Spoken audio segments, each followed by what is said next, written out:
إنا جعلنا ما على الأرض زينة لها لنبلوهم أيهم أحسن عملا۔ جو کچھ زمین پر ہے اسے ہم نے اس کی زینت بنائی ہے تاکہ ہم انسان کو آزمائیں کہ ان میں عمل کے اعتبار سے کون سب سے اچھا ہے۔ یہ دنیا دارالامتحان ہے، دارالقرار نہیں۔ اسی لیے اللہ تعالیٰ نے زمین پر مختلف قسم کے حیوانات پیدا کیے اور اسے درختوں، نہروں اور پھول پتیوں سے زینت بخشی اور انواع و اقسام کی نعمتوں سے اسے بھر دیا تاکہ دیکھے کہ کون رنگرلیوں میں پھنس کر رہ جاتا ہے اور کون شہوتوں اور خواہشات پر غالب آ کر اللہ کی اطاعت و بندگی کو ترجیح دیتا ہے۔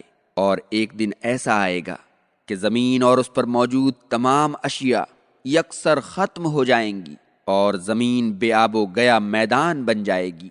مفسرین لکھتے ہیں کہ ان دونوں آیتوں میں بھی نبی کریم صلی اللہ علیہ وسلم کو تسلی دی گئی ہے کہ آپ پریشان نہ ہوں اور غم نہ کریں، اس لیے کہ جس دنیا اور اس کی لذتوں اور شہوتوں کی خاطر آپ سے کفار عداوت کرتے ہیں اسے بہرحال ختم ہو جانا ہے اور سب کو ہمارے پاس لوٹ کر آنا ہے تاکہ ان کے اعمال کا انہیں بدلہ چکایا جائے۔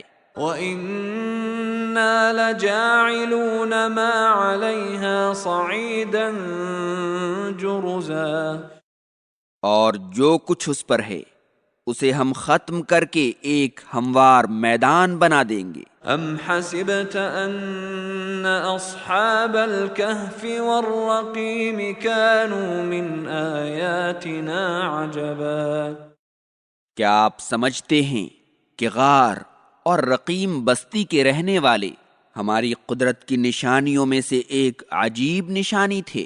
اس آیت کریمہ سے اصحاب کہف کے واقعے کی ابتدا ہو رہی ہے اور یہ ان 3 سوالوں میں سے ایک کا جواب ہے جو مشرکین مکہ نے یہود مدینہ کے ایمان پر رسول اللہ صلی اللہ علیہ وسلم سے کیا تھا کہ اگر محمد نبی ہوگا تو ان کا جواب دے سکے گا ورنہ نہیں۔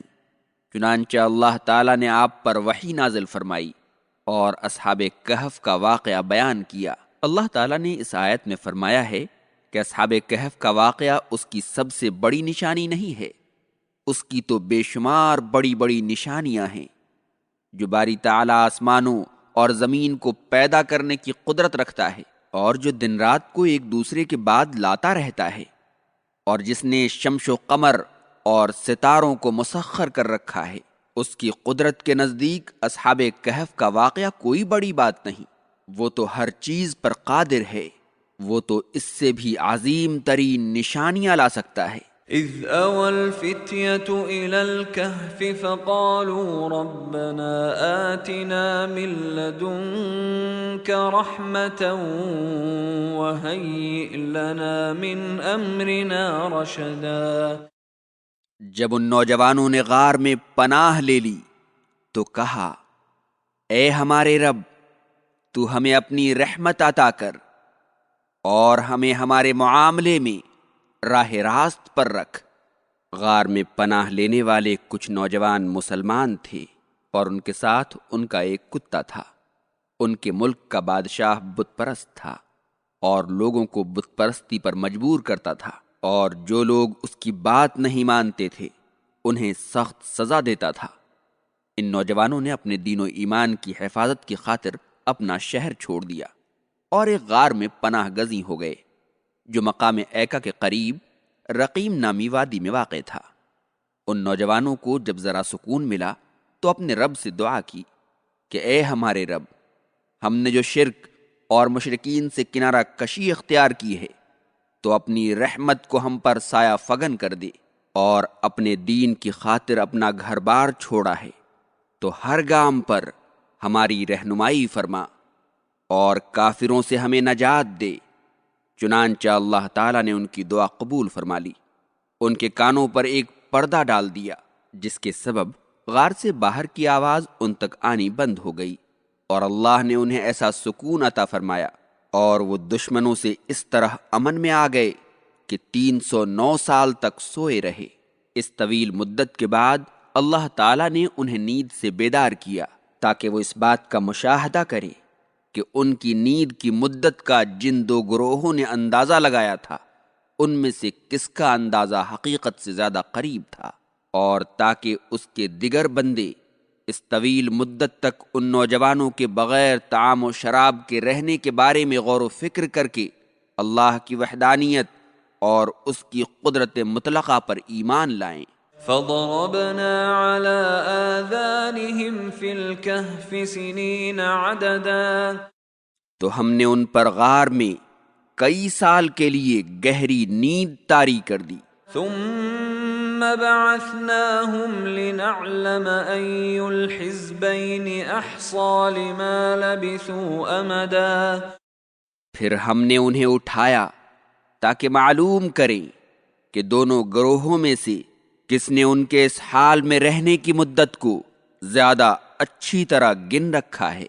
ابو سلمہ بن عبد الرحمن سے روایت ہے کہ میں نے ابو سعید خدری رضی اللہ عنہ سے پوچھا، کیا تم نے رسول اللہ صلی اللہ علیہ وسلم سے شب قدر کا کچھ ذکر سنا ہے؟ انہوں نے کہا ہاں سنا ہے۔ ایسا ہوا کہ ہم نے رسول اللہ صلی اللہ علیہ وسلم کے ساتھ رمضان کے درمیانی عشرے میں اعتکاف کیا۔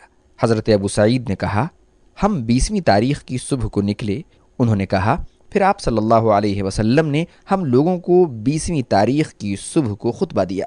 پھر آپ صلی اللہ علیہ وسلم نے فرمایا مجھ کو شب قدر دکھائی گئی، پھر بھلا دی گئی، تم اس کو آخری عشرے میں طاق راتوں میں تلاش کرو، کیونکہ میں نے دیکھا میں اس شب میں کیچڑ میں سجدہ کر رہا ہوں، اور جس نے رسول اللہ صلی اللہ علیہ وسلم کے ساتھ اس سال اعتکاف کیا ہو وہ پھر اعتکاف کرے۔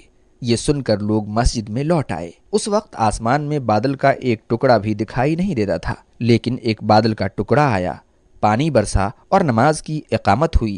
رسول اللہ صلی اللہ علیہ وسلم نے کیچڑ میں سجدہ کیا، یہاں تک کہ میں نے کیچڑ کا نشان آپ صلی اللہ علیہ وسلم کی ناک اور پیشانی پر دیکھا۔ بخاری کتاب الاعتکاف حدیث نمبر 9۔ شب قدر کی اس قدر فضیلت ہے کہ اس فضیلت سے فائدہ نہ اٹھانا یہ تو بہت بڑی کمی ہے، اور اس کو پانے کے لیے اگر کوئی اعتکاف کرے تو اس سے بڑی بات اور اس سے اچھی بات کیا ہو سکتی ہے۔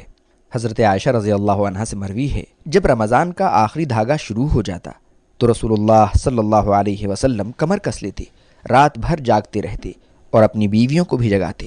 عائشہ رضی اللہ عنہا سے مروی ہے کہ نبی کریم صلی اللہ علیہ وسلم آخری عشرے میں اتنی محنت کرتے کہ جتنی دوسرے دنوں میں نہ کرتے۔ اعتکاف کرنے والا معتکف میں کب داخل ہو؟ 20ویں رمضان المبارک کی شام کو اعتکاف کرنے والا مسجد میں پہنچ جائے اور اگلے روز صبح فجر کے بعد اعتکاف کی جگہ میں داخل ہو جائے۔ جمہور ائمہ اربعہ اسی کے قائل ہیں۔ اس کے دلائل اس طرح ہیں۔ رسول اللہ صلی اللہ علیہ وسلم رمضان کے آخری عشرے کا اعتکاف کرتے۔ حضرت عائشہ رضی اللہ عنہا سے مروی ہے نبی کریم صلی اللہ علیہ وسلم جب اعتکاف کا ارادہ فرماتے تو نماز فجر ادا کر کے اپنے اعتکاف کی جگہ میں داخل ہو جاتے۔